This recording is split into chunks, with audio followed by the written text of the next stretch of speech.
Audible lets you enjoy all of your audio entertainment in one app. You'll always find the best of what you love or something new to discover. Hey, Ronnie, what have you been listening to on Audible lately? Well, you know I love some wellness in my life. Yes. I read a lot of books that help me, and especially because it is a new year, okay? So I've been really working on my habits. So I've been working on Atomic Habits by James Clear. That's the title I'm really into right now. It's my New Year's title. And guess what? I'm already habitually, atomically better. Great. Well, here's something to also make you better. New members can try Audible free for 30 days. Visit audible.com/crappins or text crappins to 500-500. Wondery's new podcast, Dis and Tell, wades into the glorious mess of celebrity beef. Each episode explores a different iconic celebrity feud and asks, what does our obsession with these feuds say about us? Follow Dis and Tell wherever you get your podcasts. You can listen ad-free on the Amazon Music or Wondery app.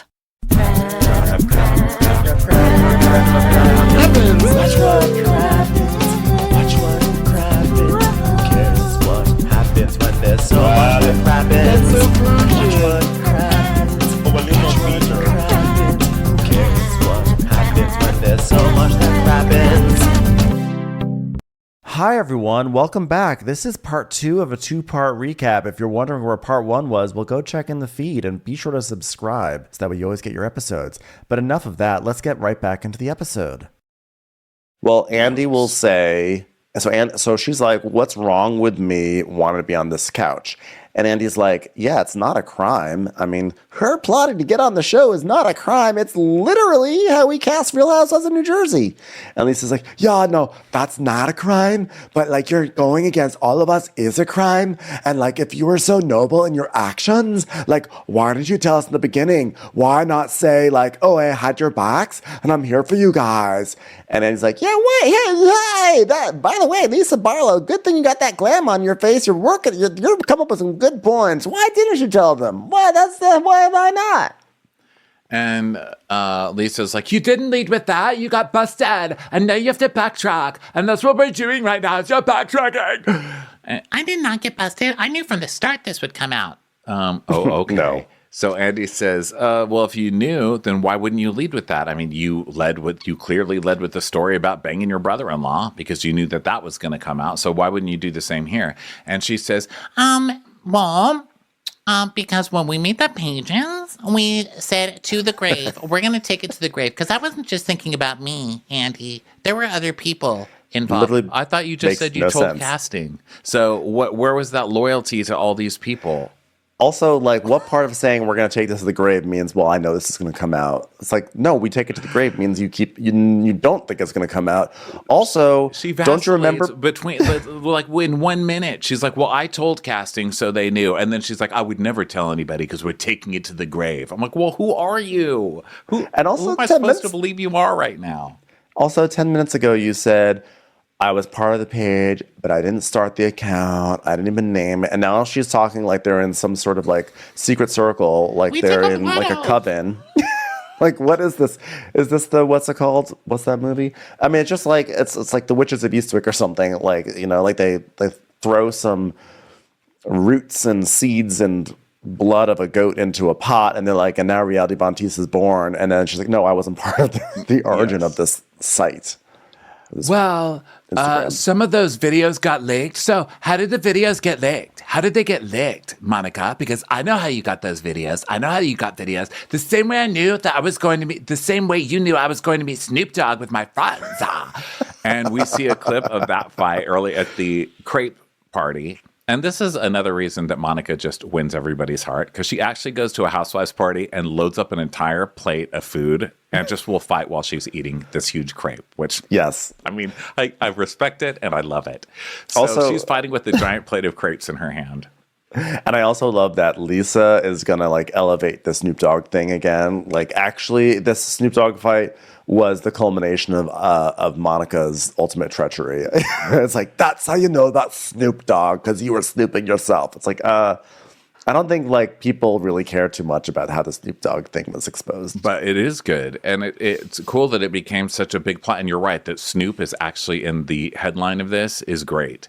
But it is interesting because thinking back, we didn't think anything weird. We figured Jen probably said something. And that's what Monica says. She says, Jen told me about that conversation. And she said, no, I never said it to you. I never said it to you. And Monica says, you don't remember? You don't remember the conversation? And Lisa says, you're making it up. That this never happened. We never talked about. Oh, because they're showing the clip where Monica is saying, we've had this conversation before. And Lisa's saying, I never said that to you. Where'd you get that information? Well, we find out why she has that information now. Yeah. And Lisa says, because she logged into their security system and was watching them for months. And Monica's, it was my security systems, and no, I was not watching them for months. I was watching and listening, bitch. so Lisa's That is like, crazy. This is crazy. So her saying that it's hers. Oh, this is so fucking crazy. And then she's backed into a corner because Lisa is like a dog with a bone on this. She's not going to let this go. And then so Monica just goes, and you can choke on a dick. Like, and then Lisa goes, you logged into Jen and Sharif's security system. And Monica's like, it was mine. I mean, like, in her okay, house. so maybe technically it was under your name, but like, where is that is such a violation, even for someone like Jen Shaw. Like, that is such a violation. It's diabolical. And Andy goes, so wait, so you set up the security system? And she says, yes. She asked me to put it in my name. Yes.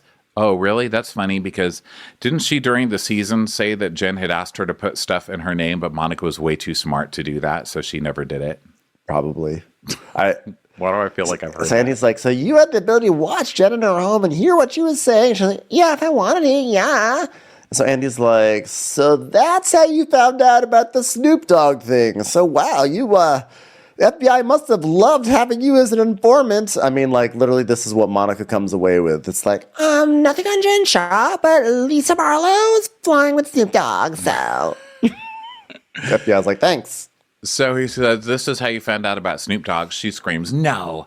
And Lisa says, okay, so that's how you got the video of Jen and Koa. And she says, no, I recorded that on my phone. I was snooping in a different way. That was a much simpler invasion of privacy. So she had it recorded in two places. She had the phone recording and she had the security cam stuff. And then Lisa says, no, we have it on here. So I guess they have access to this footage or something, which is crazy as well. And so Monica's saying, she's yelling, you're more mad at me for recording Jen throwing than you are at Jen. No. You're mad at me for recording Jen throwing shit at human beings than you are at Jen for doing it. Do you hear yourself? No, that's not the point. It's not about Jen. Jen sucks. Everybody agrees that Jen sucks. It's about the fact that you're a fucking stalker. You found this woman who was on a TV show that you wanted to be with. You ingratiated yourself. You put cameras in her home. You stalked her. You followed her.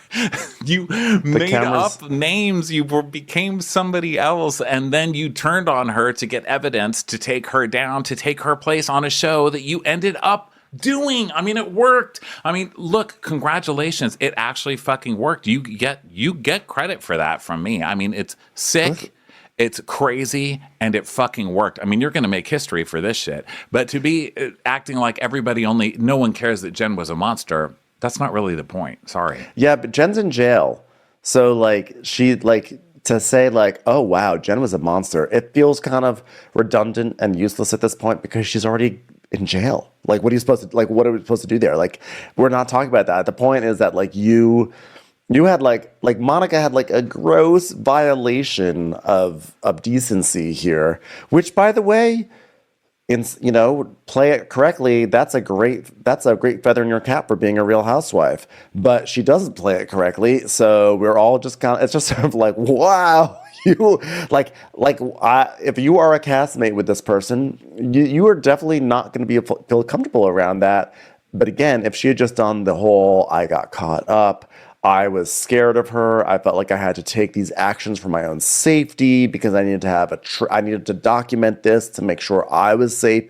She could have done all of that. Like, she had so many like easy ways out of this situation, but instead she's saying things like, you know what, go suck a dick. Yeah. It's not She's gonna just work. not equipped, Sometimes you just You need to You be know who would have smart or done it? funny. Exactly. You know who could have so done back it? to the beginning. You need to be smart or funny. And when you use neither of those skills, you're just gonna fail. Linda could have done it. Linda would have known what to do. Oh God! Now Linda's on fucking Twitter, standing up for Monica, being like, "Monica's better than this. She should be in films." I've always told her, Monica, you should do films. Of course, well, Linda's going on delighted over that her there? daughter got fired. Now she's like, this is the best thing that Linda ever heard. Okay, so Andy says, Lisa, so they're all talking once. They're all yelling at each other. Jen's not the issue. She's the issue. La, la, la, la, la. And Andy just looks like he's going to start crying. I mean, he's just slumped down into his chair, and he's trying to get them all to shut up. And so he finally asks Lisa, he's like, what about you accusing Monica of stalking Jen and driving by her house a lot? Monica, did you do that? And Lisa goes, you were stalking. You were stalking. And she says, I did not stalk. I mean, driving by your house 2 or 3 times is not stalking. Lisa's like, parking outside and saying you're going to be friends with the neighbors, that's stalking. And Heather's like, yeah, you sold the footage to TMZ. And Lisa says, you're a mother with like 4 kids and single. Like, why are you driving by Jen Shah's house? Sack.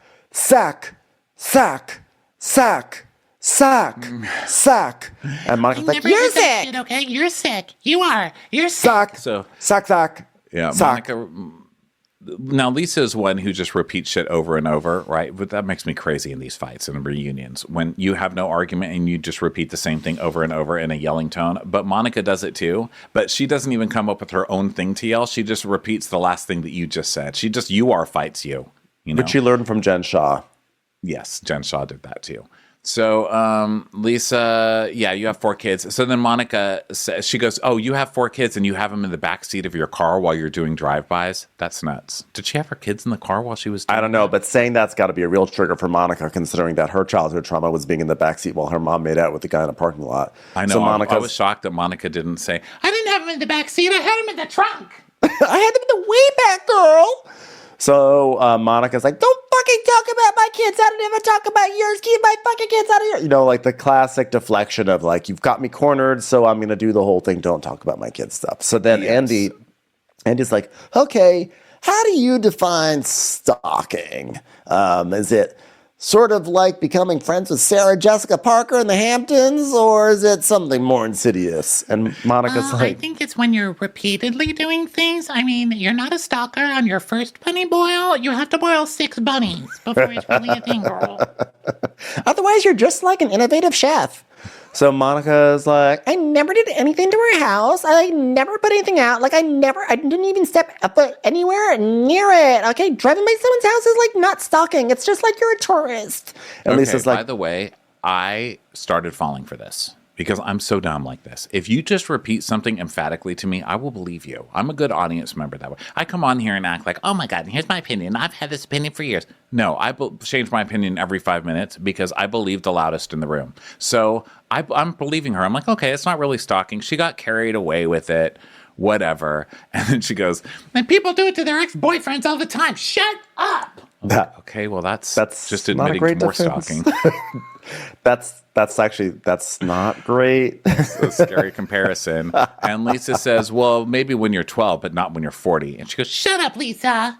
No one was stalking Jen and no one was stalking you. so then Andy says, do you have proof she was stalking Jen? And they go, yeah. So Heather hands over her phone. And then is where I'm like, why do I believe anything that comes out of fucking Monica's mouth? Because then it just gets even worse. So we see now like several videos of Monica driving by Jen's house and like, you know, like she's with like her friend and she's like, Stick out. Hey, we got binoculars, bitch. Oh my God, I'm gonna be like in like disguise. Driving by Jen's house, girl. and they just keep on driving by. the fact that she's showing up in a disguise with binoculars. I mean, come on. Like, when I'm like, come on, it wasn't that bad, guys. Can I She drove say by something a couple of controversial? times. We Can I got say to her in something a mustache controversial? with- I'm gonna say something controversial. I actually did not feel like this was stalking. I know this sounds crazy. To me, this felt like, I think she was obsessive. I think she got into this like whole Jen Shah thing. I fucking hate Jen Shah. And so she would drive by. I thought she was being like, I think for them, it was just like a funny thrill to look at Jen Shah. And then they put it on like Reality Von T. It's like, oh my God, can you believe this? To me, I think stalking is if Jen Shah said this woman's stalking me, I would not be like, oh, get over it. They're just joking. Like, I think if you're on the receiving end of it, for sure. But I feel like they were probably just being jokey. Like, in my mind, stalking is like you park your car and you're there for like hours and hours and hours, and then you were like harassing. But I think driving by and be like, oh my God, look at that bitch, and then like going on is just like, you know. Oh, I think it's 100% stalking. It's not the typical like lifetime stalking where it's like a creepy guy with a knife in his pocket ready to stab you. It's kind of stalking, and it is a group, which also makes it different because it's a bunch of them. You know, it's her with a guy. Well, we see her with the guy who has the witness protection voice on him, and they don't show his face. It was probably what's his face, Jen Shah's lackey, Stuart. Oh, Stuart. Oh my gosh. So, but then, so even if you're thinking, okay, this isn't really stalking them, maybe they're just having fun. They're like kids having fun together. Right. Okay, That's sort of how it read to me. Okay. Yeah, Okay. So then, how many videos of her driving by the house do you have? 20? You've got probably 20. 20 That's is a lot. fucking stalking. I mean, come 20 on. 20 is a lot. It's just like, it's a lot. It's crazy. It's literally crazy. I guess maybe in LA where you just see people driving by houses a lot and taking photos. I guess I'm maybe just desensitized. Right. You have TMZ literally following people and taking photos. And they're stalking too, but they're doing, it's like kind of allowed, it's like state sanctioned. It's like allowed. Like, yeah. Remember our friend Angie who lived in the Freddy Krueger house? Our friend Angie used to live in this house that Nightmare on Elm Street was filmed at. And all day long, people would drive by and take photos, and tourists would come by and they would slow down and she would hear them speaking. And I think it was just like a big, like, I think she got used to it. But at first, I think she was like, oh my God, people stop coming by my house. Yeah. It is fucking weird. And you're right. I mean, in LA, it's people are following other people all the time to get a picture or whatever. But this is, I don't know. Like I said, if I were Jen Shah and I saw the same car pulling up like every like once a month or whatever, or these people, I would be pissed and I would be like, I'm gonna call the police. You get out of here. You know, I just think that. Well, I'm not even going to give Jen Shah like the. I'm not even going to give her that luxury. A sympathy of at giving it. a shit what she would have thought about it. But to me, it's just creepy. The whole thing is it gets creepier every time. But again, like Monica, all she had to do is saying, yeah, I got way, like it started out as like a let's expose Jen Shah, but I think I got obsessive about it. Right. I got sucked in and I got too deep and I was embarrassed about it, which is why I didn't want to bring it up because it's honestly one of the most shameful chapters of my life.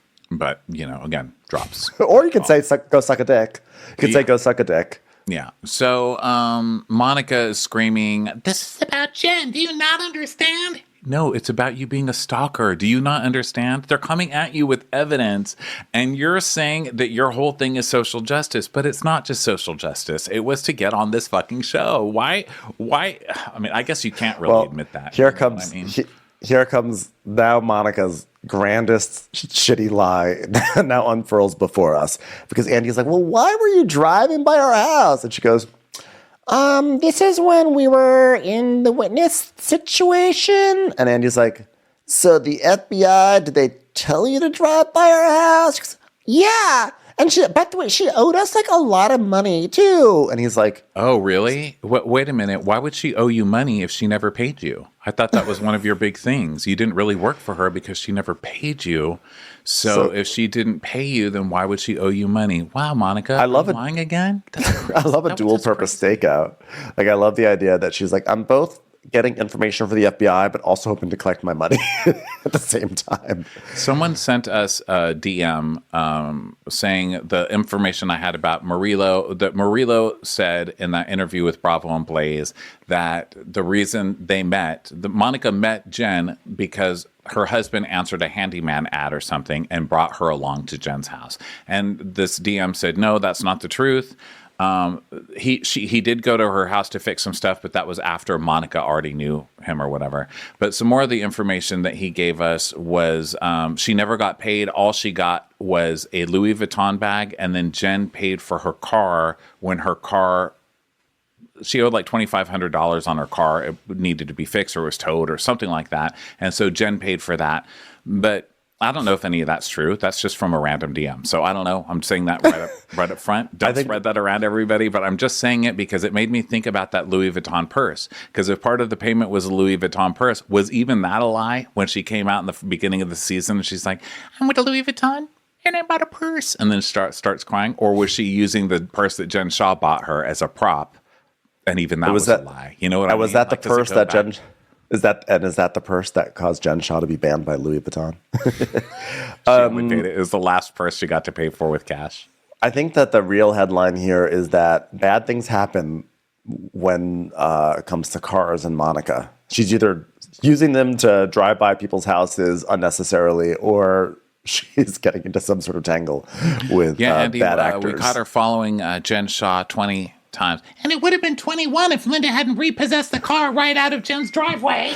That's probably why Linda did repossess. She's like, are you using this to stalk again, Monica? Are you doing that, Monica? You, no more stalking, Monica. Monica, I watched a movie about a woman in Croatia who was driving by another woman's house, and it made me realize I need to take back the Range Rover.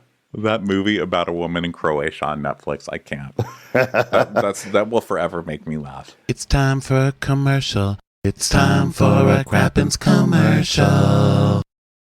A new year is a great time to grow your business, but if you're stuck in the trenches of daily tasks like managing order fulfillment, you're not able to focus on what really matters, increasing sales. ShipStation can help increase your profitability by automating your workflow and keeping costs down with industry-leading discounts. No matter where you sell or how you ship, your business can grow with ShipStation. The order details page easily automates shipping tasks and manage orders in one simple dashboard. Yeah, the order details page lets you quickly and easily update crucial order information and reduce errors. It's effortless integration everywhere you sell online, including Amazon, Etsy, eBay, Shopify, and more. ShipStation has enterprise solutions that reduce warehouse costs and improve profitability. ShipStation's robust automations and reporting make scaling easy. And as your business grows, you can save thousands on shipping costs. Over 130,000 companies have grown their e-commerce businesses with ShipStation, and 98% of companies that stick with ShipStation for a year become customers for life. Make this year your most profitable one yet with ShipStation. Use promo code Crappins today at ShipStation.com to sign up for your free 30-day trial. That's ShipStation.com, promo code Crappins.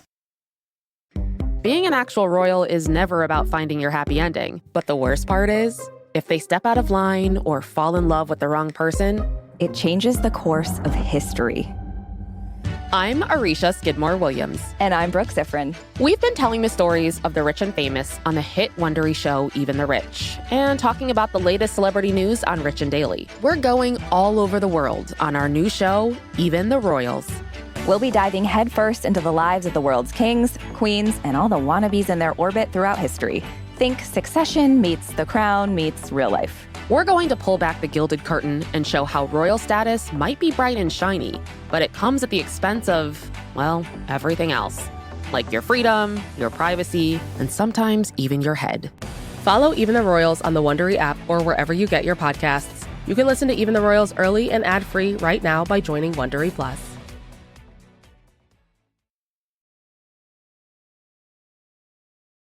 So Andy is like, okay, so the FBI, he's like, it's like the FBI, you were doing these drive-bys for the FBI, and Whitney, of all people, Whitney, the most gullible person on this cast, goes, that's hard for me to believe that the FBI would recommend her driving by. And I'm saying that as me, Whitney, the person who is convinced that this dress would look good on TV, or not even on TV. Whitney, she right.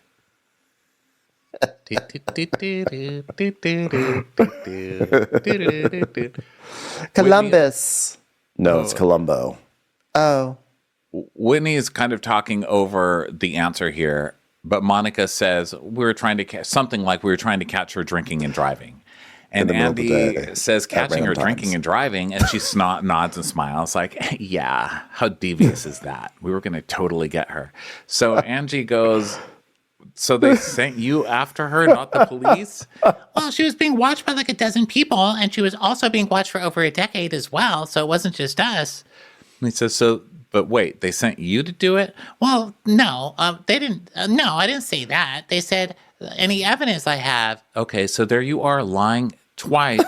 You can't was the remember your worst lies lie. less than a minute ago. Monica was sent to find her drinking and driving, so she just randomly drive over there in the middle of the day because they were going to somehow find evidence of this. Like, it was such a, it was like so bad, and it was like, it felt like she was almost crafting this narrative out of some sort of murder mystery novel. You know those murder mystery novels where it's like the detective isn't even a detective. It's like someone who works at the grocery store, and on their spare time they like to look up mysteries. Yeah. Like it was so ridiculous. Well, I can see what she's saying, right? She's saying, look, we were witnesses against her. We wanted to get bad stuff against her. So we were seeing if we could catch her drinking and driving, we could give that to the police, and then they could catch her cheating on her parole, and then they could take her in. Like, they were that obsessed with getting her, getting their revenge on Jen Shah. But I think that she's making this mistake of calling herself a witness and saying, because the FBI is not going to come out and say whether she was or wasn't. We don't have any verification that Monica ever even was a witness or that she was working with them in any way. Monica could have called them and said, I have evidence of a crime. And they said, well, if you come up with any more evidence, let us know. And she took that as, now I'm working for the FBI. I'm a huge witness in this case. She's not listed, as far as I know, I could be wrong, she's not listed as being a witness anywhere in the court case or on any of these dockets. So we don't know if any of this is even true. They probably just said, ma'am, if you have any evidence of a real crime, let us know. So her ass went over there with her friends to try and get evidence of a real crime. And she just probably keeps that way getting she can caught have making this a bigger story. Probably so that way she could have a more prominent role in this trial. By the way, if this were like a movie, this would be like the best comedy. Oh my God. Like the delusion, like it's like Nicole Kidman in To Die For is like, I'm gonna find a way. I'm gonna stalk this person so that way I can be like in the trial. Like, it is like, it's hilarious in a movie. And it's just wild that she is saying all this stuff. By the way, if you were trying to find evidence of Jen Shah drinking and driving, the camera is only on you, Monica. You got to flip the camera around and show us Jen Shah's Well, that's the house. other thing. You can't be an investigative journalist while you're making a TikTok. You know what I mean? It's just not how it works.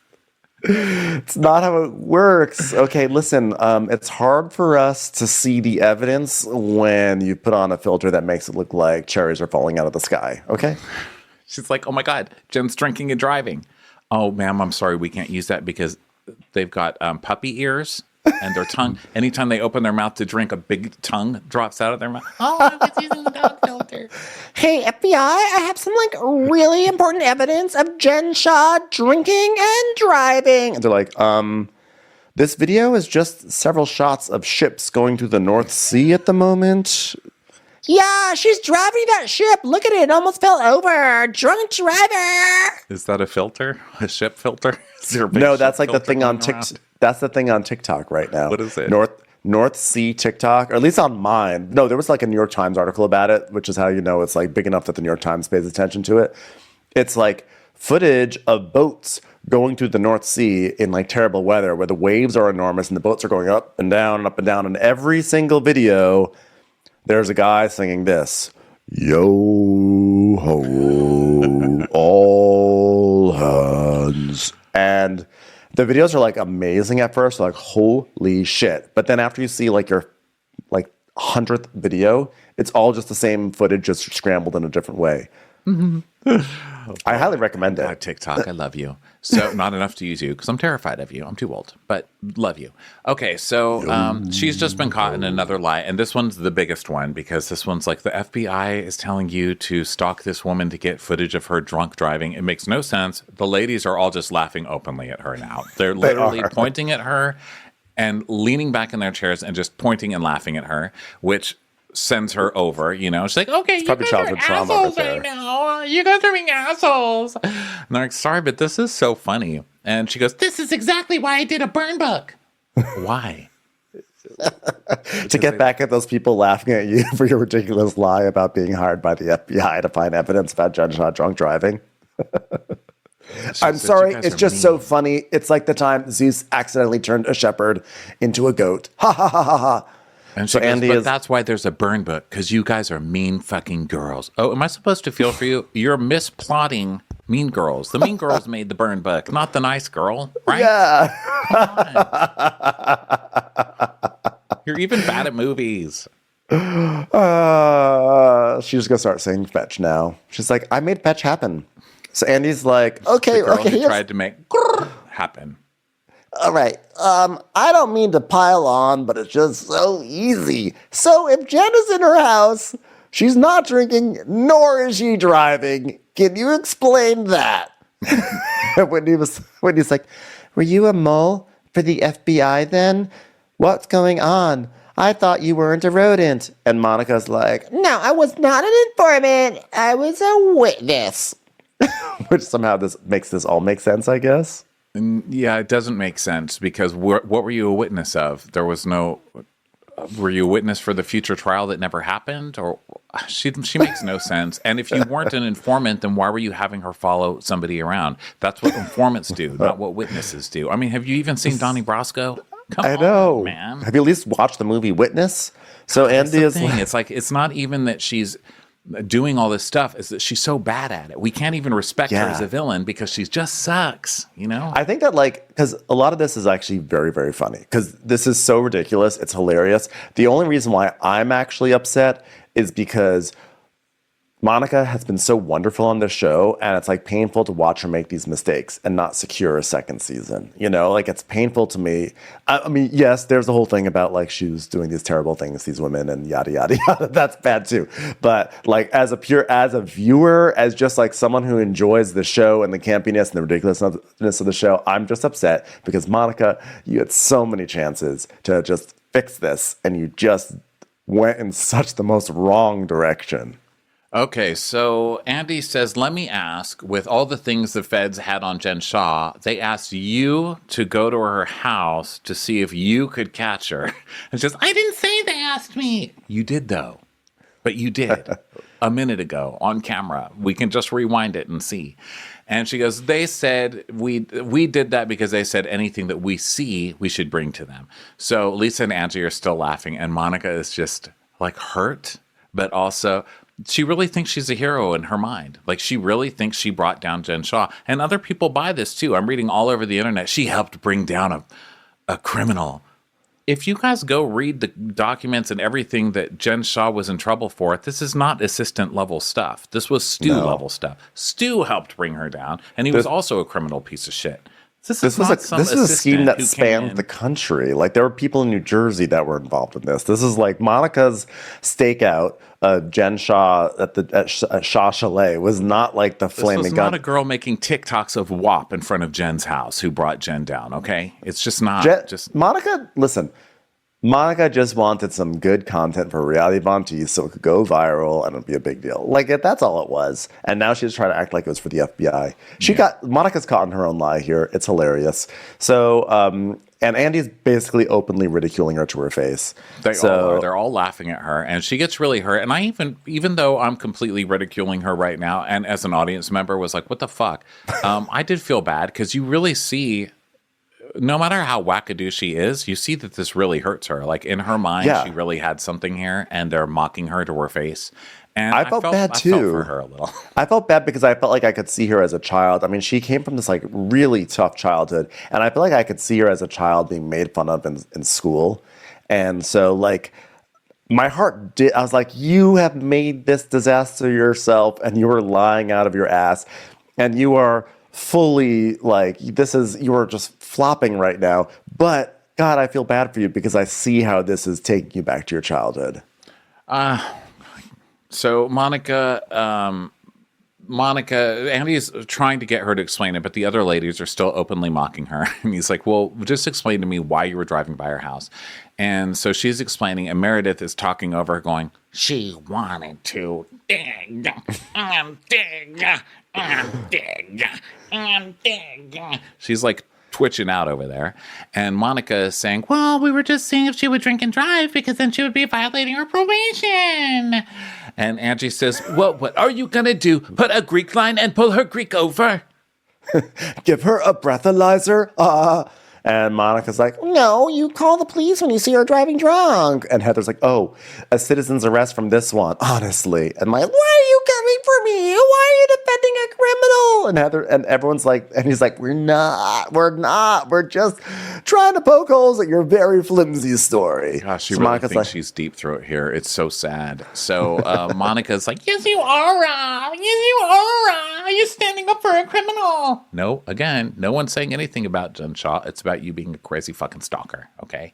So she says, you guys are giving me so much shit. I've done nothing illegal. Going into someone's home security system and driving to their house every day and stalking, that is criminal, ma'am, okay? that is exactly what Heather says next. In fact, Heather literally goes, it's illegal to access someone's security system and watch them for months. So they just kind of breeze by that. That point is actually so, like, the security system thing is, to me, the worst. And Andy was like, okay, let me ask you a question. If she was driving by her former employers who is up to no good in the hope of catching her or adding more evidence, why do you guys care? She wasn't driving by your houses. And Monica's like, she's like, yeah, I don't even have your addresses. And because Heather's like, yeah, she never got my address. And so Monica's saying, yeah, I never drove by you guys. And she's like, and if she never stalked you guys, why do you care if she drove by Jen's house? What do you care? So Heather says, well, the capability for a human being to befriend someone as a fan, beg to work for them, and then infiltrate their lives, to become their assistant, to install cameras in their home, to watch the security footage, to take every opportunity to take that and post. I mean, good point. And she goes, sorry, but that raises a few alarm bells for me, okay? And it makes me maybe not want to be that person's friend. And Monica says, Well, that sounds like I have amazing time management skills, by the way. are you suggesting that you didn't do all that stuff? Because we know you did, and you've bragged about doing it. So what's... So now they've set up, Heather is, in baseball, she goes up fourth. She's going to hit the home run because no one does a monologue. I think the two best monologuers in Housewives right now are Heather and Heather Dubrow. The Heathers have amazing monologues. Heather Dubrow is great for an episode closing monologue. She does them so well. And Heather Gay, she whips out a monologue whenever she needs one, and she does it. She's great. She goes, she did it to Jen, she will do it to me, and she in fact has. So to hire someone who contributed, and and profited off that, and then lied about that, and then sat here with the burn book, she thinks she's being iconic. It is not iconic to be a bully. You said that you condemn cyberbullying unequivocally, and she has admitted to cyberbullying to us for 3 years, like it's some iconic or charming thing. It's not appropriate that we're joking about this. This has ruined my experience as a housewife. It has ruined every single one of our experiences as a housewife. And that, my friends, is the night the lights went out in Georgia. You are. And and this is like her closing statement to get Monica kicked off the show. Like, it's her plea to Andy to be like, you said you stood against cyberbullying unequivocally, and that is what's happening now. I would like to bring Diana Sanella Jenkins to the set. Well, then Heather... piece of me? You need a new Ellen? Here I am. Here I am. So then Heather, of course, Heather's really smart because she basically tells Andy, the hardest part, and you've even said that, the hardest part, social media and trolls, because they're relentless. They come for our families and our businesses. And you know what, Andy... If you can eliminate that or create a gap or hold someone accountable, it would change the experience for all of us housewives. And you would get a higher caliber of women willing to expose their lives on television. Wow, that was a shrewd move. She basically is like, yeah, if it weren't for social media, you'd have better shows because we're so afraid of being torn apart by trolls like Monica that we hide stuff. So it's really like Monica is not only bane of our lives, she potentially could be the problem with all the Real Housewives in general, and that Bravo might go down in flames unless you fire her. She's not only trying to get Monica fired, she's trying to get the greatest housewife of all time fired. Social Medea. And I don't think that's going to work. That's a pretty big swing to be taking. But also, you need to be super careful because if they do come out with rules that they're going to really follow up on all these DMs and all of this stuff, Heather was DMing or texting with Koa. Koa put out text that he had with Heather where he was telling her about this video that he had of Jen abusing him. And she was saying, get it to me. I'll get it to Meredith and we can get this, we'll figure out what to do. Meredith is super smart about it, but get receipts for every single thing. So she knew about a lot of this stuff. They knew about the cease and desist that Monica had been sent. They knew that Monica was an employee of Jen's. I mean, I don't know. There's a lot of fishiness. It's not completely all on Monica. So just be careful before you want people investigating too far into the social media aspect, because a lot of you guys are accused of using burner accounts and stuff like that to go for each other too. Don't ruin the entire industry while you're at it, is all I'm saying.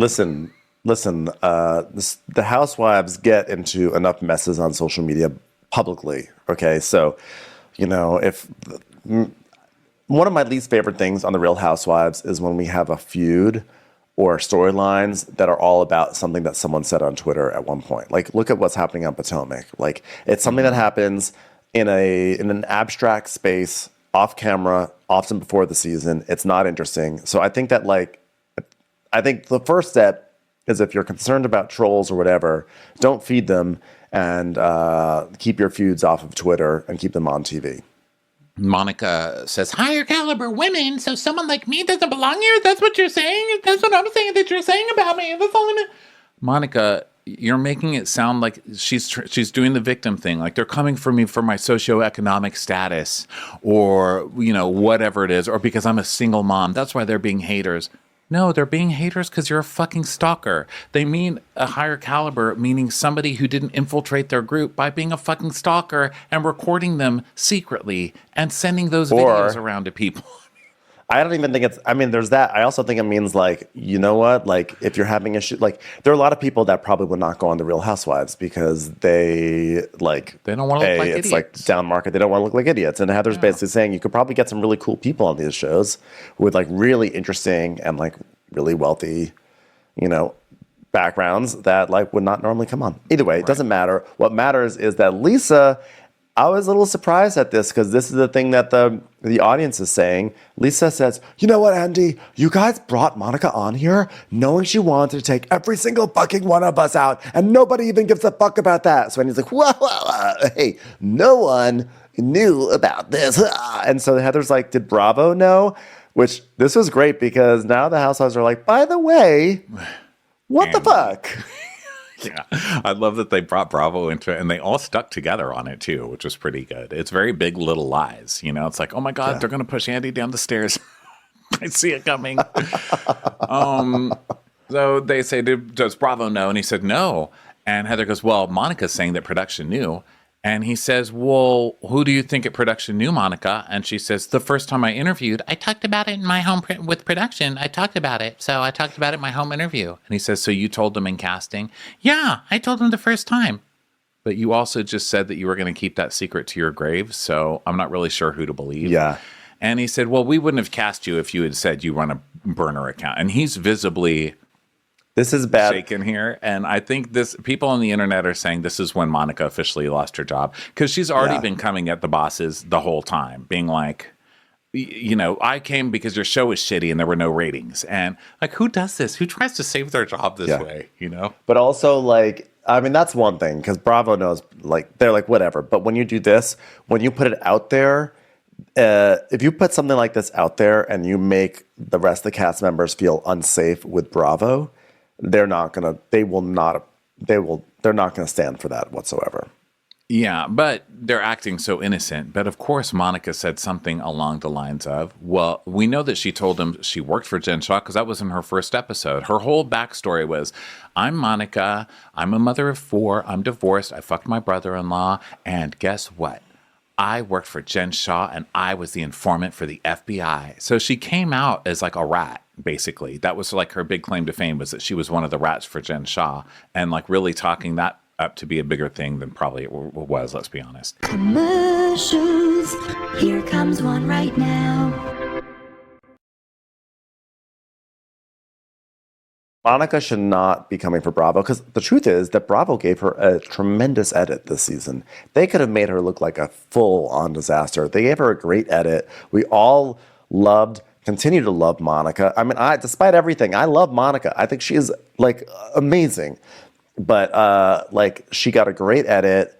They put her central in the show. It was, so I think like she definitely should not have come for Bravo on this one. Well, let's move on bullshit. to the Greek mafia rumor. Because it seems very coincidental that the two of you have a conversation. You and Meredith have a conversation at lunch. Then you go to Meredith's store, and not for the first time. And then you have a conversation about a rumor relating to Angie. And then a week later, you get a DM about Angie being in the Greek mafia. This is a big one that they've obviously got her on, right? Who else would be sending these DMs? If it's not Meredith, which this show had us completely believing that it was Meredith, by the way. I fell for that. If it wasn't Meredith, no one else makes sense. It doesn't make sense that they would have these conversations and then suddenly get DMs with all the evidence. One of the two of them had to do it, so it's obviously Monica. That's one of the reasons that like led to Monica being unmasked by Heather. So Meredith goes, well, I got a DM that was predominantly a variety of financial records, and I thought, why am I getting this DM from Challenge Butter? This is so awkward. I mean, I know I'm a butter influencer right now, but what a bizarre thing for them to be weighing in on. Anyway, these records all tied back to things that Monica had told me coming in from Palm Springs, things that I didn't even know about. But Meredith, that was a two-way conversation. Yeah, but you were the one dropping the bombs in that conversation, at least according to Meredith. But Monica thinks, okay, but we were both talking, which makes you complicit in all of it. It doesn't make her complicit in sending DMs if you were the one who sent the DMs. She's very good at twisting and turning things. No, you told me you had evidence of everything you told me on the plane to Palm Springs, and that's what you said on the plane, and you were going through a litany of things. Sorry, hold on a second. Whitney, I said litany, not Whitney. Litany is like a list of things. I can see your eyes glazing over here. Let me just get up dictionary.com on your phone. Okay, you can just look at that definition while I continue. I was going to say, my name doesn't start with a B. All right, I said litany, not bitany. Anyway, it was a litany of things, and I asked a lot of questions, and one of them was, do you have evidence for all this? And I didn't have any of the information, Monica, then that, and I kept that information to myself. So Andy says, did you have anything to do with the DM that got to Meredith about all these finances of Angie's? And Monica goes, no, but I would admit that. I would admit that if that was me. Mm-hmm. Oh, wow, you're so honest. Wow, what an honest hypothetical person you are. Yeah. And so I just need everyone. Okay, 1 second. Okay, everyone, Opa. I just need everyone to be Greek respectful for a minute because this is my business. It is my Acropolis, and it's really important for me to be able to do this. All right, I'm bored already. Wrap it up, Angie. Wrap it up. You're bored. What I'm just trying to say is everyone is accusing me of being a schemer, being a fraud. I've been working for 30 years. I am self-made. This takes away from my credibility. It's reckless of my business. Yeah. Look what she goes. She goes, I've been working 30 years. I'm a made woman. I'm like, don't say that during a fucking mafia fight. I'm self-made. No, she says, I'm self-made. I just wrote, I'm a made I am woman. taking a hit out on being poor. I am now wealthy because of what I have done. My family is going to strike back at anybody who brings us these allegations again, Greek. Forget about it. That's what I say about my poor years. So Andy says, well, you say they were trying to ruin your life. Who? And she just looks over at Meredith and Monica.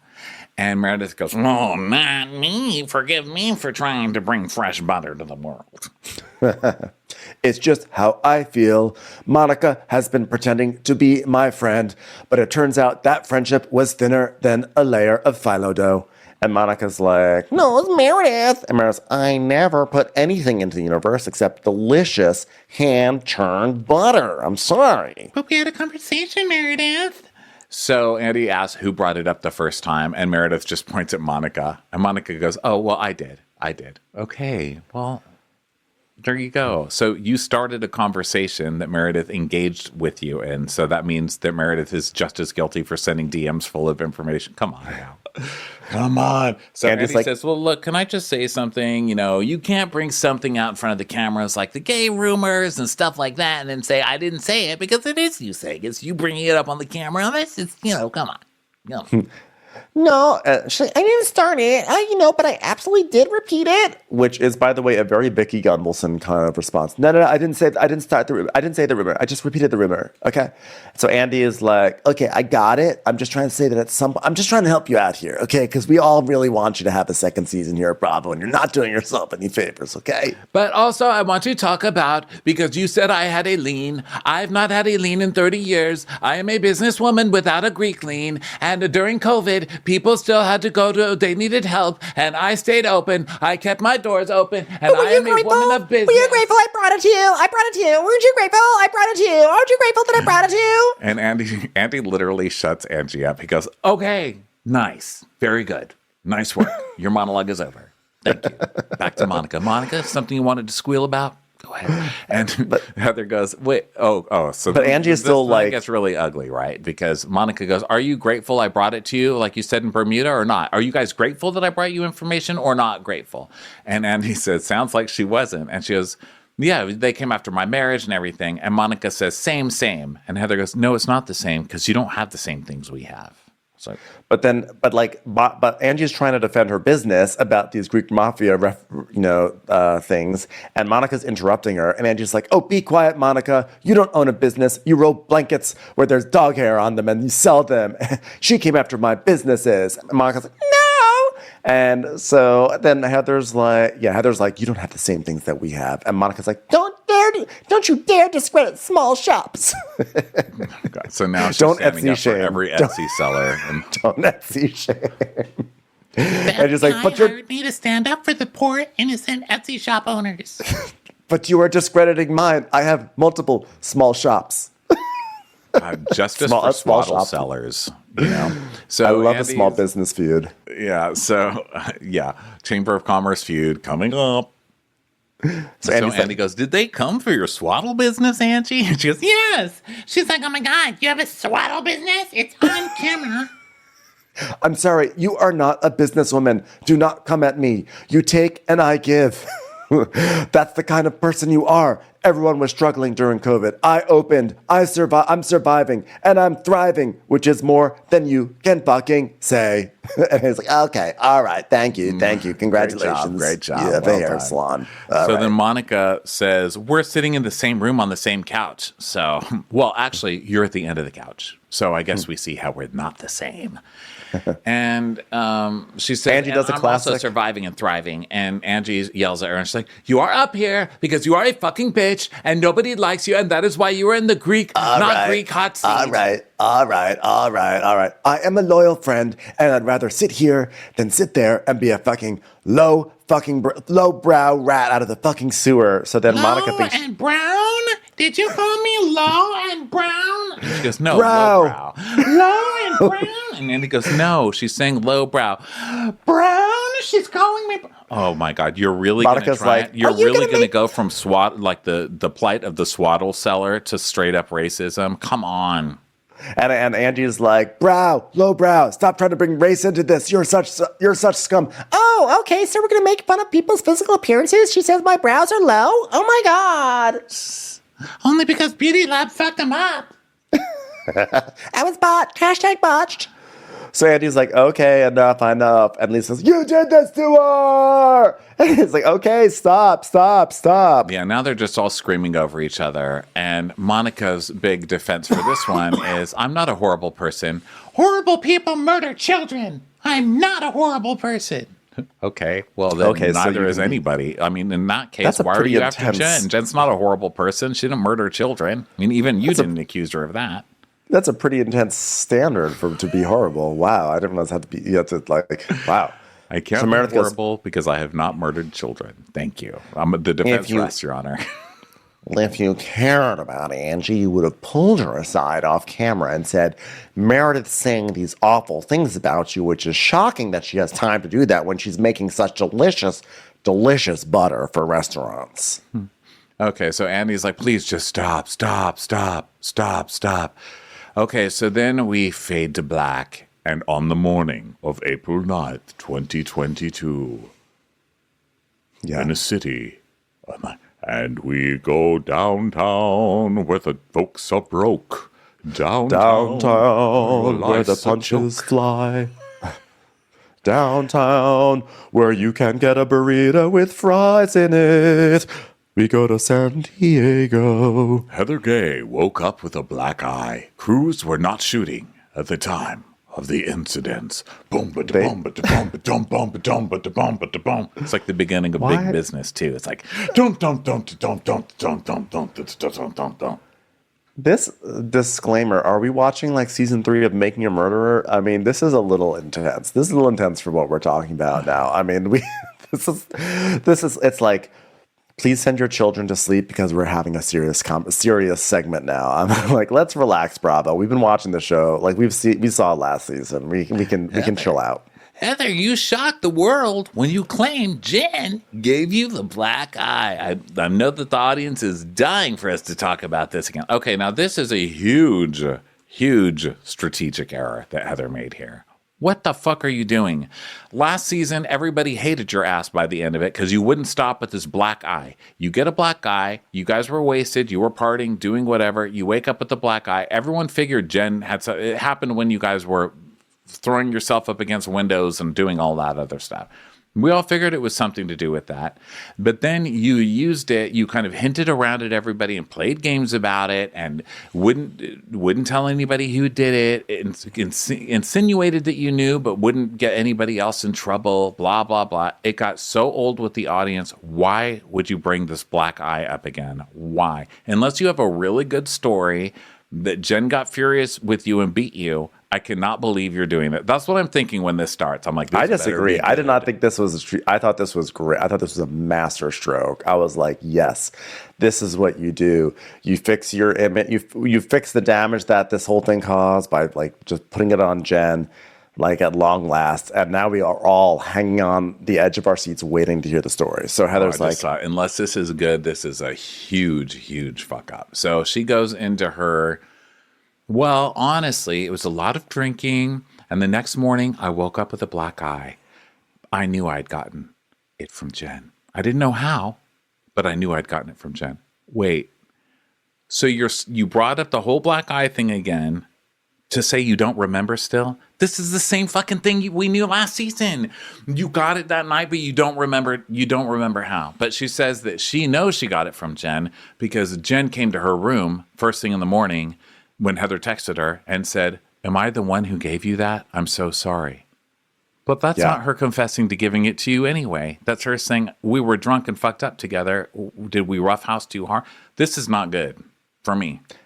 I was like, yes, I would have liked more information, but we all know that Jen gave it to her. And so but she doesn't. The story makes sense though. Like it makes more sense to say, yeah, it was drunk. It was definitely Jen. I don't know how, but it was definitely Jen. We're like, okay, we'll accept that. Versus, I don't know how it happened. Maybe a parrot flew in and knocked over a can onto my eyeball. We're like, no.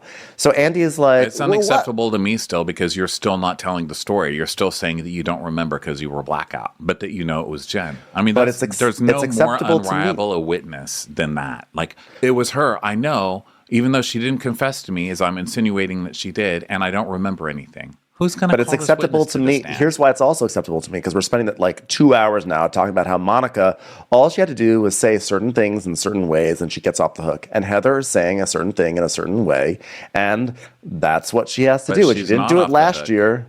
She's maybe not off the hook. Look what happens. Look what happens the rest of this episode. She absolutely blew her good reputation out of the water with this one. I think. I don't think so. I think this was.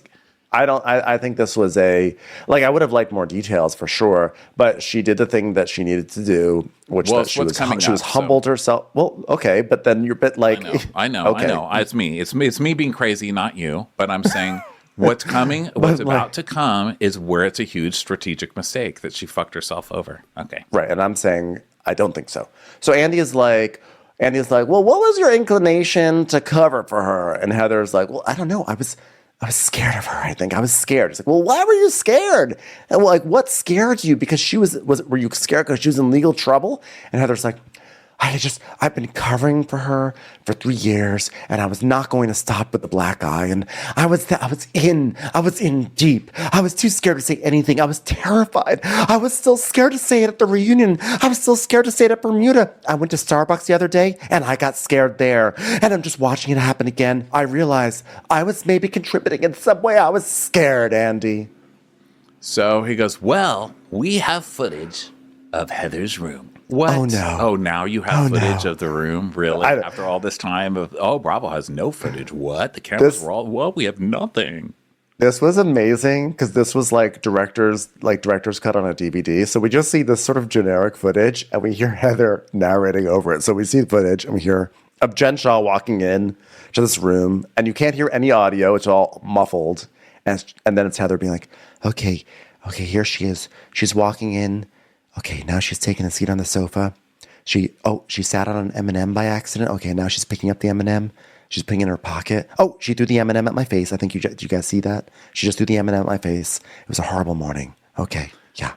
So on the screen it says, at the time, Jen and Heather both said they were discussing a different topic. Heather now claims this footage shows them discussing the black eye. But there's no audio, like you said. So what she's really saying is, she says, thanks for letting me borrow this. I say, absolutely. She says, I did that to you. I can't believe I did that to you. I said, don't worry, I got you. She was upset. We were both upset. This is her saying congratulations. I wiped my eye and licked it because there was peanut and chocolate on it. And I'm not going to lie about it. It was delicious. It was fucking delicious. Okay, now right there, that's when Jen is saying congratulations on being a New York Times bestseller for your book, Bad Mormon. That was really nice of her to throw that in there right now. That was nice. That was a nice moment for her. Oh, right here she's saying Bad Mormon available through HarperCollins, read by author, which is really good. Audible. All you really need is a membership. Now, you see her head is in her hands, and she's saying, gosh, this one dented Range Rover keeps driving by my house. I wish that would go away. God, it was so funny that she mentioned that just then. So now we see, so Andy says, well, Heather, Jen has continued to deny that she gave you the black eye. And then we see the screenshots of Jen threatening Bravo, basically. Well, I don't think they showed that part, but she did. She said, oh, Bravo, if you had the footage, if I punched her, you would have the footage to prove it. And if this is even brought up, they don't show this part, but she said something along the lines of, if this is even brought up at the reunion, you will be sued by Jen Shah and blah, blah, blah. So then Heather goes on a monologue. This is where I think she fucked up. She does this whole monologue saying, let me just say, I want to start by saying sorry. Sorry to you guys, the network, you personally, the audience. I just didn't know how to navigate it. I knew it was becoming bigger than I could handle. I lived through it. Reality Von Teese, a lot of it was about the black eye, and it was drama, and I didn't know how to say it other than I was scared, and I deflected with humor. And Andy's like, I don't know if that could be considered humor. She goes, well, I said spider eggs in my eye. And he goes, yeah, and then lawyers were coming at you. I had to assume you were freaking out. She goes, yeah, I was freaking out because all I had was that she had told me that she had done it. And I told her I would cover. She didn't tell you she'd done it from what you just said twice. She did not specifically said it. She said, did I do that to you? So then she goes through this whole thing and Andy brings up, okay, but you lied on your tour. You said at one stop, you got hit, you hit yourself on a cabinet. On another stop, you said that someone may have broken into your house and hit you, but production probably edited it out because of a non-disparagement clause, the production company and the rental company. Here's why she's an idiot for bringing it up. This right here. You're blaming production. And then she says, no, I was just joking. It was dark humor. But she shouldn't be bringing this up. She's basically saying, she basically went for a year saying someone probably broke into my room. So either production was completely terrible and didn't protect their cast, or someone from production broke in, or they were protecting whoever it was so they wouldn't get sued. That's where I think she made a huge mistake. She could have come out the hero of the season, but I feel now people online are like, well, Heather lied about the network and Heather did all this stuff, so she should be fired too if Monica's going to get fired for a troll account. Yeah, but the difference is Heather, there are parallels here. You know, Heather saying it was just a joke, whatever. But Heather she has humbled herself and she takes a lashing from Andy. Like, that's the whole point. She sits here. She says it was Jen Shah. After all, her evidence is flimsy. But again, we all know it was Jen Shah. Like, we all know. And she she sits there and then she lets Andy just like lay into her. And that's basically what happens. And she just says, I'm sorry, I'm sorry, I'm sorry. She does the smart thing, which is she just takes it on the chin, which is what she needed to do because the audience for a year was like, what the fuck was up with that story? And yes, she could have probably just left it in the past because it was sort of long forgotten. But at the same time, like, we all loved when she said it on the final episode, like, Jen Shah gave me the black eye. So as long as she's going to bring it back up again, she has to take the lashing. And Andy basically goes in on her. And, she just is like, yes, absolutely, yes. I agree that she did the right thing as far as once it was out, she took the lashing or whatever. But to bring up that storyline is just completely crazy. I don't know. I just think it's just. I don't understand the sense in even bringing it up. You should have left that in the past. You had a whole season. You got the audience back on your side. You're ending this season being, your monologue has gone viral, which I guess she didn't know at this point, but. You ended as the hero of this season who got this, stalker or whatever. You captured the criminal. Why are you doing this to yourself? I just thought, oh my God. Listen, I think that I thought it was a masterstroke. She dropped that in there in the season finale in the midst of everything. And she's like, you know what? I'm putting this out there too. And cause when that happened, when that season finale and everyone was like, and the black eye, oh my God, people lost their minds. I think that she was like, I'm gonna have to answer to this to Bravo, but it'll be worth it. And she does. She did it all. I think it was a bold move. My question to you though is, how was it brilliant if she promised an ending that she never gave us? It still ended up with no climax. She still doesn't know. Nothing has changed. I think I agree in that I wanted to get more concrete evidence. I think Bravo also didn't give us. Bravo thought they were going to give us a flaming gun by being like, here's some footage, which also showed nothing. I think the truth is that she said, I believe it or not, I actually think she's still covering ever so slightly. I think that she knows there's still more to the story, but the only thing that really matters is that Jen Shah did this to her. And they both know it. Jen Shah knows it. Even when they show back the footage of them talking about the spider eggs in this different light without the music, you can see they know it. Jen Shah can't let this out because she's she's got her probation and all that bullshit. Right. We all know it. I think we just wanted Heather to admit it. I don't doubt at all that Jen did it. That's not. And I'm not suggesting you're saying that, but I just want to make it clear. I'm not doubting that Jen Shah did it, but the way she's phrasing everything makes it sound like I'm going to tell on Jen because Jen did punch me that night, but she's not. She's still covering where it sounds like to me what happened when we see all the footage of what happened that night. They were so fucking wasted, being on the bed, humping each other, wrestling, doing all this stuff. She probably got knocked in the eye from fucking around, and Jen did it, but it doesn't sound like Jen got mad at her and beat her. But the way that she's phrasing this now is that Jen probably got mad at her and beat her and punched her in the face, right? That's what she's making it sound like. But when she doesn't say that Jen did that, she just says Jen doesn't do it, but is very careful to say she doesn't remember how.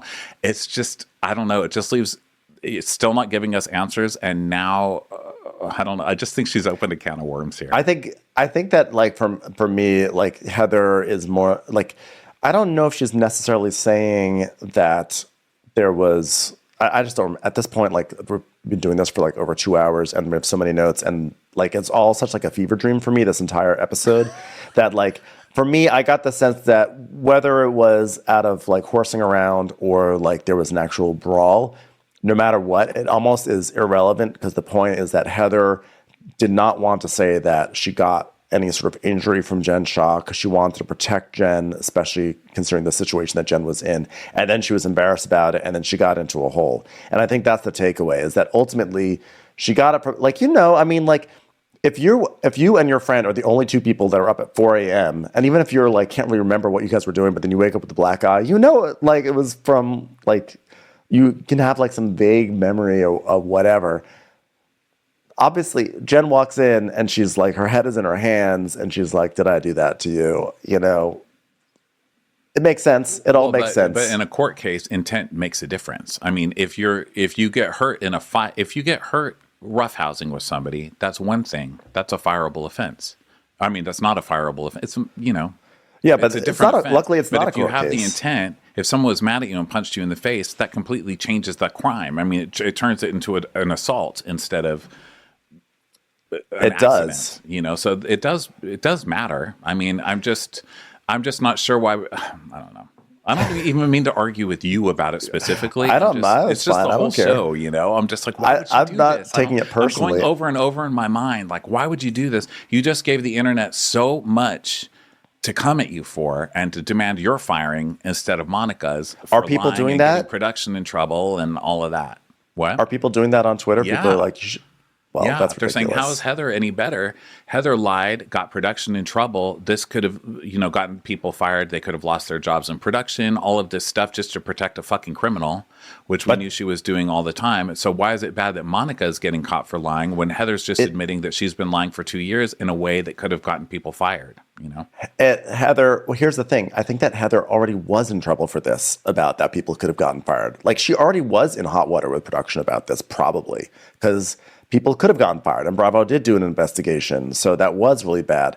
And this was her way of squaring it up, just taking, like, she did have to, like, she had to do this. She had to bring this up and take it, I like because that Andy theory. gives it to her. I'll like accept Andy, that theory. Yeah, I like Andy that. gives it to her. So, like, yes, it is sort of bad because it does, it reveals hypocrisy on her end, but she had to do it because it's not like by her saying this that Bravo was suddenly like, wait a second, Bravo was already mad at her about this, I'm sure. So either Okay. way.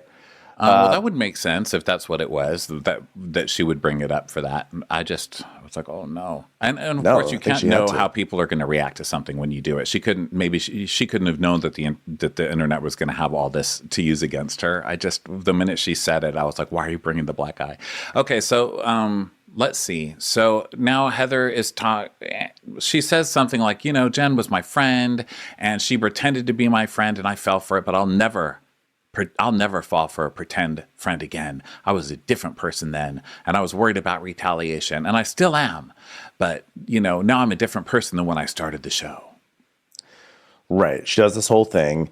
And she also has this stuff where she's like, I'm sorry. She starts apologizing to everyone. She's like, that, and she's like, and that's why I led with I'm sorry, because I would, it makes me sad. I took a lot of hits for this black eye, figuratively and literally, and I apologize. And she says, like, I'm sorry. At some point in here, I'm lost in my notes, but at some point she's like, I'm sorry to you, Andy. I'm sorry to Bravo. I'm sorry to the viewers. I'm sorry for the opportunity that was given to me. Da da da da da. She does the whole like. Oh yeah, we're like towards the end of her monologue part now. So where she's saying, she's basically turns it back to Monica, and she's like, so after everything I went through with Jen, and then we come in here today. And I thought you would come in here and say, the gig is up, and I'm sorry, and I wanted to be here so badly that I did all of this. But instead, you came in here and you spun and you deflected. And I sat there thinking, this is familiar to me. It reminds me of Jen. And I've defended this behavior, and I'm not revisiting this toxicity. And, Andy, I've said that this is the worst part of the job, And if this is the worst part, it shouldn't be the worst part, because it sounded like she was going to say, and if social media is the worst part of this job, I don't even want this job anymore. Like, if you're going to keep this toxicity, but she backed down from that. And she was like, if that's the worst part, then, well, it shouldn't be the worst part. Yeah. So she goes, and the worst part is social media, right? She repeats that. And he goes, yeah, and I've said that. Monica, what do you have to say? And there's just a long pause. And and Monica's like, and by the way, I really do want to emphasize, Andy was not happy with Heather. He really was like, you put people's lives and jobs at risk, da, da, da. He really did give it to her as much as Andy gives it to, people on the show to a certain extent. And so Monica's like, Watching that was like really hard. Like, cause her with Jen, like, I do think Heather and I, like, more like we've like gone through a lot, and like honestly Angie too, like we've gone through it with Jen. and Lacey goes, what about me? And she's like, I'm the most woman one here. and he's like, stop. Because for a moment, it feels like we're at the part of the reunion where we're putting down our swords. Monica and Heather are going to acknowledge they were both like tortured by Jen Shah, and they're going to realize that they acted out of as a reaction to Jen Shah. For a moment, it looks like, oh, we're finally going to get the connection. So then Lisa bursts, what about me? What about me? What about me? And you're like, oh my God, Lisa, shut up, shut up. And he's like, please just let her finish. And then Lisa gets mad at him, and she's like, but it's literally about the attacks. And he goes, please, Lisa. She's nah. I am the most Mormon. Ding dong, ding dong, ding. I'm ringing on your doorbell right now. That's how Mormon I am. I can't believe you're treating me like this. And Monica's like, I'm talking about physical abuse, okay? And so you think Lisa would be like, oh, okay. But Lisa goes, yeah, well, she almost beat me up. She almost. I guess that doesn't count. She almost beat me up in a van. And then when he goes, she had fingers in my hair. She put her fingers right here. So then Monica has a little monologue where she's like, listen, I'm talking about physical contact. And Angie had a drink poured on her. That's why I'm bringing up Angie. And that's assault. And then she starts crying and she's like, you know, Heather can hate me all she wants, but you can never deny that she and I went through the same exact trauma. Well, we can, because Heather was in that position because she was forced to be on a cast with this woman and somehow get along with her. You schemed your way into this. I mean, it's just like... So either way, Monica goes, you know, she's like, you know, I went about it a different way. Like, you know, Heather kept it all in. I blurted it out, and I'm not going to take that away from her. And I completely understand the fear of retaliation. And I literally get phone calls now from people threatening me because I've come out with so much about Jen and my involvement with the federal trial. And I completely understand where she's coming from and why she made the decisions that she did. So you're like, okay, look at this. There may be some reconciliation. Monica might get a second season. And so Andy's like, well, to the women, you all seem shocked about the black eye, and now that you've had time to process, or as I like to say, unpack. What do you think, Whitney? Whitney's like, well, it just makes me feel terrible. Like, I get why Heather did it. It's Oslo syndrome. Stockholm syndrome. She put all of us at risk, knowing who Jen Shah was and what she's capable of. I know why Heather did it. I'm sorry you had to go through that. So Lisa's saying that she was mad at Heather last year because she put producers' livelihoods at risk and people's jobs at risk. And she's like, but to know that Jen did it, like, I get it now. And I understand. And she goes, last year you were broken and ashamed. And I get it now, Heather. And then Whitney comes to sit on her lap. She's like, I'm going to hug you. That's what I feel would really be real right now. So she comes over. This will heal you right now. And Heather's like, I've been put at risk again in this scenario. So they're all crying. This is where she had her big apology moment. No wonder why I couldn't find it, because it was way farther ahead. And she's like, I regret believing, what I would say is I'm no longer your bitch, Jen, and I regret believing in you. I regret turning on all of you in her defense. I regret fighting her fight. I regret disrespecting my children, my family, and my opportunity here with Bravo, part of a Comcast network. And I would say, I'm glad you're in prison, Jen, because I might not have had the guts to do it otherwise. Also, I hear you're doing some really cool stuff with Elizabeth Holmes, so congratulations. I don't regret that. That's kind of cool. Please introduce us when you guys get out. That would be great. She's a big dog. She's a big dog. And Andy says, well, you saying that to her and a lunchroom full of lady prisoners with tattoos and cigarettes rolled up in their sleeves, it's the most you could do right now, Heather. So well done, okay? And he goes, and frankly, there's nothing left to be said about it. I think you've done it. We shall never talk about this ever again, shall we? So he asks, the question he always asks at the end of the reunion, is there a pathway forward with you guys to work this out? And Heather's like, listen, Monica, I appreciate what you're saying, but no, I have to have my boundaries. And I learned that from Jen. And this has been our best season, and we've enjoyed each other. I mean, it's been your best season, but Monica was a big part of your season. Too. So, don't take credit away where credit is due. And she goes, and this is, I just can't wait to spend time with my real friends again. Yeah, by the way, this 100% was your best season and one of the best seasons of all time in reality TV. But it wasn't because you guys were like bonding and because like you and Lisa mended fences and you let her rap at your book thing, which was fun. It was because there was so much chaos between all of you people. It's the And it was exact opposite. caused mostly by Monica, if you think back on it. But it was all, and also people saying, well, Monica, they're going to flop because Monica was the whole reason the season. Monica is a big part of the reason the season was great, but so was Heather. She found her out. And even if Heather knew all this stuff before the season started, as people are alleging, and she set Monica up, she's still great. She still led to a great season of Real Housewives. So I don't really see how you're going to tear any one of these women down at the end of the day. They both nailed it. This is like an absolutely amazing cast. And so while I would like Monica to continue on with him, this cast has been wonderful. This is Meredith Marks and Heather and Lisa Barlow and Whitney. Now you got Angie. They are a good cast for sure. So Andy is he's like, well, I've got to say, it was great to see all these wonderful relationships. Meredith and Lisa, you guys came together. Heather and Lisa, you guys came together. Meredith and Bathtubs, you guys came together. And Angie, it was... You're here. You're here. It was great to see you integrate, I guess. Inter-Greek, you mean? Yeah. So cool. Anyway, by the way, it was cool to see all the women celebrate you, Monica, in Bermuda. I'm going to try this again. I'm just going to try to make people love you, Monica. We can do this, guys. Come on. You said it was the best birthday you ever had. It really made me cheer at home watching. It was really sweet. Come on. You want to say something really nice about these ladies so that way they'll forgive you? Come on, Monica. You can do it. Yeah. And Andy is like, well, is there anything that Monica could have said to you guys that would have made this better at the reunion? And they're like, no. And Meredith says, well, I think it's problematic to move forward in a situation where trust has been decimated. Wow, that was quite a mouthful. And Andy says, Monica, I promise that you wouldn't leave without feeling like you had said everything you came to say. Anything else you want to make clear? Give her a spotlight. Give her a microphone. It is now time for your final number, Monica. Do it.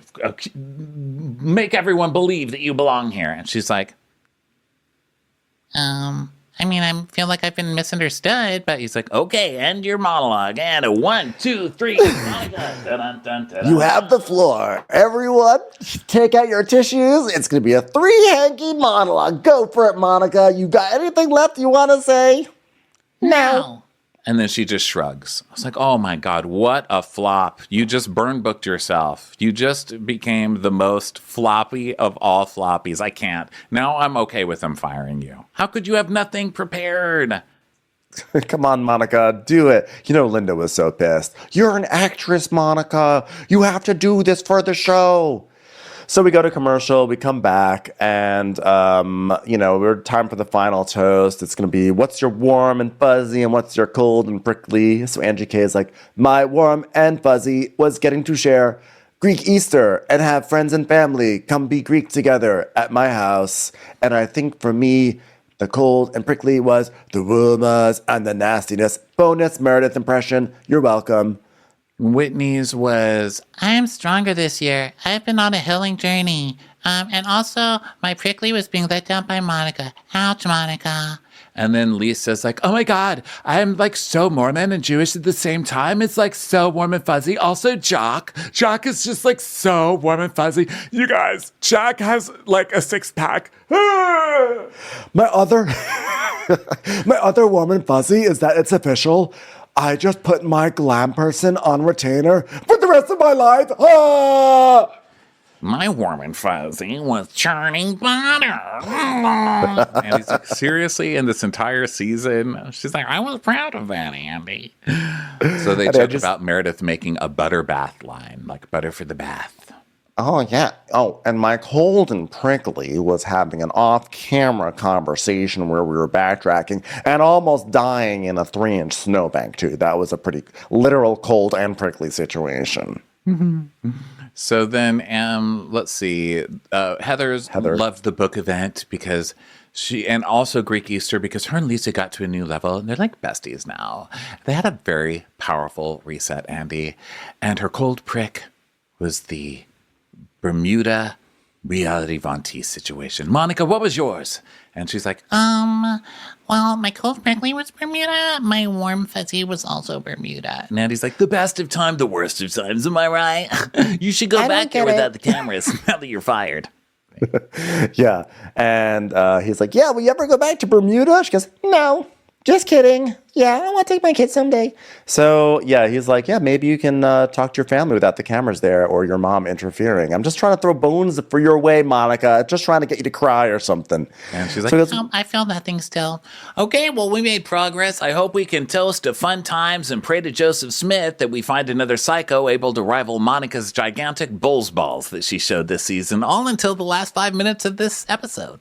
yeah. All right, everyone, bring out the dark and stormies. What is this drink? I've never even heard of it before. And he's like, hey, Angie, give us a Greek toast. Oh, well, we would just say Stiliamas or to your health. And that's what we do before we have a drink. Oh, another thing we say is Apolakopoulos, which means you look like a trampoline with eyes. Congratulations on your skin, Meredith. Opa. I knew it was a mistake asking you. So, I don't know why they had that on the cue cards. So he tastes the drink and he hates it. And we kind of back up. And then they decide they're going to give Andy the final line. Andy was like, We're not letting her have the final line, right? Okay, I'll do this. I think we can use a bath. Let's take a jacuzzi. Thanks for watching, everyone. I'm Andy Cohen. Good night. Yeah, he actually says, let's take a jacuzzi, which is funny because that sounds like j'accuse, which really sums up the entire season. I accuse. Anyway, I was in French Club, guys. So that's the end of super smart. J'accuse is a very famous phrase. So Well, that was fun, Ben. I'm sorry I was arguing with you earlier. I hope you didn't take it like me being too mean. I was just so frustrated with the whole situation. It wasn't you. I didn't take it. I was like, okay, Ronnie's on one right now. It was. It's nothing new for me. Do it to me. And I could see you were whipping yourself over the 2.5 hours we were talking. I saw you slowly whipping yourself up into more and more of a frenzy. Like, and then furthermore, I looked up this piece of evidence on Reddit, and this says this and this. I was like, he's going. She's starting. So you were whipped up. So by the time we got to that, I was like, let him. Listen, we're allowed to be impassioned. And, you felt how you felt. I felt how I felt. It's really, like, literally okay. It's Real Housewives. Like, yeah. It's literally not. But congrats. It was a great season, and we got through it. And I get to not do this for a while, not do the reunion recapping where and the evidence gathering and all of that other stuff. It is nice. Yeah, not for a while, except for the fact that the Miami and Beverly Hills reunions Miami's already taped, Beverly Hills is going to be taping, and Potomac is going to be taping. So guess what? We actually have many reunions coming up very soon. But they're not filled with crime. You know what I mean? I mean, these are the ones. Salt Lake City, it's been Salt Lake City for a while, or Erica with Tom Girardi stuff, the last Beverly Hills. It's like that's stuff where you really need to be on Reddit looking stuff up. The rest of it's cake. I mean, yeah. I look up none of it. I like to see. No, I don't, because honestly, I just like to see what Bravo presents to us, and I like to react to what they present to us. The other stuff is fun for me for like Crappy Hour, discussing like the gossip there. But like honestly, when it comes to seeing what they say on the show, I like to take it at face value and just make fun of it at face value. It's too much work to do the other stuff. No. Well, but that's why you're here. Different because strokes. You know what? Am I right, guys? Different strokes. You bring the investigative journalism, and I bring the couch potato journalism. Different strokes for different blokes. All right, everybody. Thanks so much for being here. Go get your streaming Crappy tickets. They should be up today. If they're not, check tomorrow. WatchWhatCrappens.com, or your live show tickets just to be there in person in California, Los Angeles, to be exact, on February 17th, 2024. Okay. Thanks for being here on video. Whoever's still watching, this is a long ass. This is like the Killers of Flower Moon. Like, literally longer. Like, we could have honestly, Ronnie, I could have flown to you in Austin in the time that took us to do this video. All right, everybody. Thank you. We'll talk to you next time. Watch What Crappens would like to thank its premium sponsors. Ain't no thing like Allison King. Ashley Savoni, she don't take no baloney. Stroll in the park with Caitlin Clark. She's not just a Sheila, she's a Daniela. Itchels. Erin McNicholas, she don't miss no trickolas. She's never scary, it's the Green Fairy. Jamie, she has no last namey. Hava Nagila Weber. Know your worth with Jason Kurth. She's the wind beneath our Jennifer Wing. Sip some scotch with Jessica Trotch. She's always supplying, it's Kelly Ryan. Kristen the Piston Anderson. Let's give a kisserino to Lisa Lino. Megan Berg. You can't have a burger without the Berg. The Bay Area Betches. And our super premium sponsors. Somebody get us 10 cc's of Betsy MD. We're taking the gold with Brenda Silva. Let's get real with Caitlin O'Neill. Don't get salty with Christine Pepper. Can't have a meal without the Emily Sides. Nobody holds a candle to Jamie Kendall. She's not harsh. She's Jill Hirsch. She's a little bit loony.